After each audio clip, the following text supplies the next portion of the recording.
Rex Road, Detroit Free Press.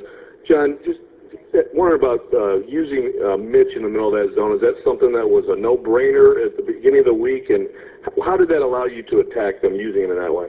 You know, we studied so many of their games. You got a great coaching staff, and we studied so many of their games, and knew that that was an area that we might be able to exploit if we could pass out of there. So we did so many passing drills this week with Mitch, pivoting and peeking. You know, we say to catch, you know, pivot, peek, and make a pass. And he did a great job at that first half. That 6 assists is a big number for him. And he's a big target in there as well, which helps. We could throw it to Glenn as well. Their guards are so long, it's hard to even see Glenn in there. But you could certainly see the big fellow. We're going to stay in the back, right on the aisle. It's Bob Kravitz with the Indianapolis Star. John, when did the light go on for Mitch McGarry? When did you sense that the game was starting to slow down for him? I could never probably find a point. I don't think that the fire's always been burning. There's always been something there, but just he's made these incremental steps all year long.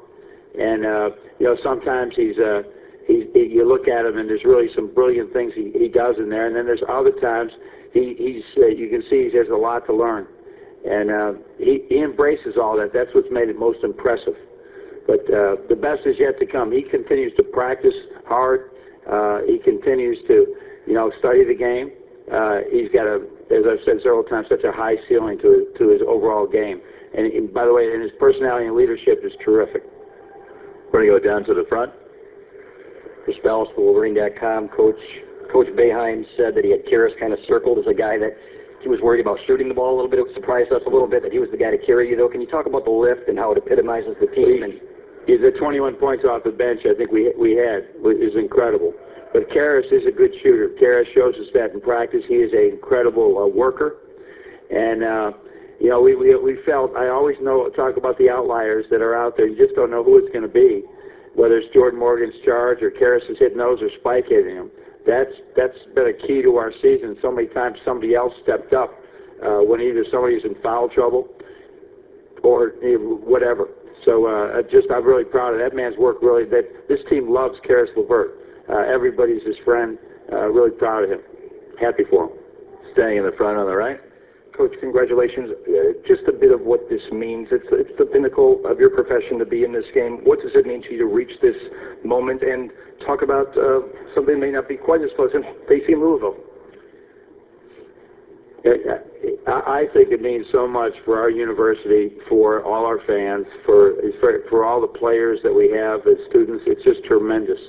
For me, this is what I'm paid to do: is go out and coach young men and try to make them not just good basketball players, but good student athletes, men of high character. All the things that I think their parents of these kids have tried to do over years and done such a great job. So I'm thrilled for everybody else. Right now, I just think about the next game, actually, and Louisville is going to be a difficult game. We played against Rick's teams at Kentucky one time when I was at Canisius, and at West Virginia a few times. And he's a brilliant coach with great schemes. It's going to be very difficult, but I need to study him a little bit more before I know exactly what to expect. We're going to go to the back, Mitch.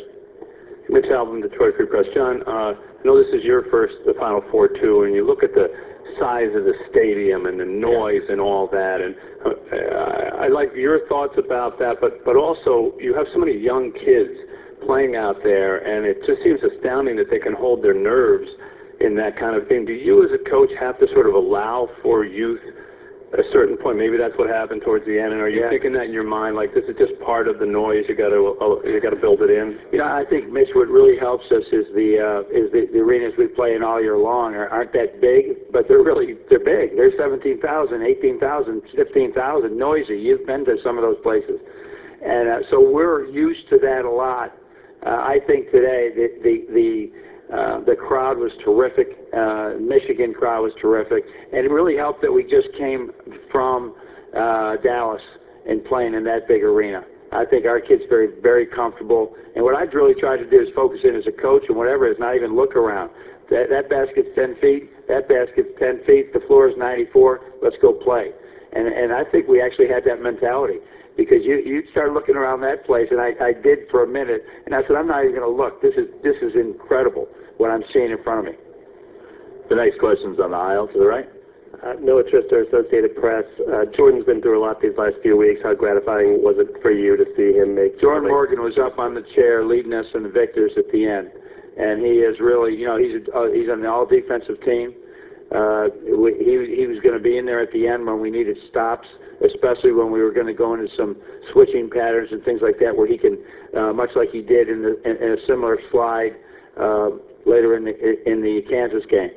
So really happy for him, even fitting that he finishes it with a dunk at the end. Next question's on the left. Hey, Coach. Chris Gutierrez, WCBN Radio.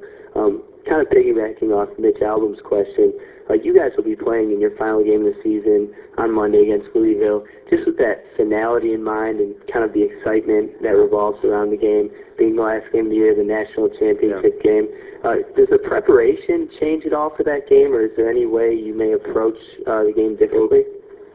Based on the fact that it's already tomorrow, we're going to have a quick prep. And it's a difficult one, too, because Louisville throws so many things at you. But the big thing right now is get rest, and you got to prep the best that you can. And it's a 9 o'clock game, so you do have some time. But you've been prepping for this all year long.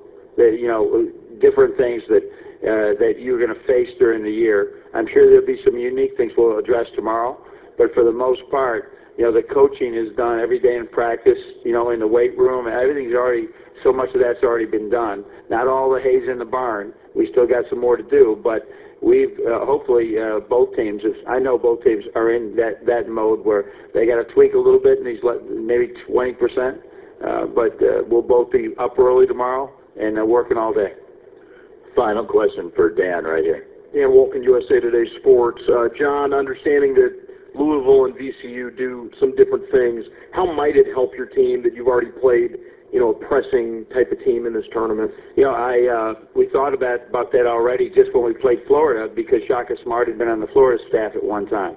And obviously everybody, started, Rick's got a tremendous tree of coaches out there. And so now we're playing the man himself who invented a lot of this jump and run and different types of traps and changing defenses. So there's been some preparation involved along the line. But seeing it firsthand the way Rick does it, there'd be some uniqueness to it. And we just got to get ready the best we can, but still make sure we're fresh.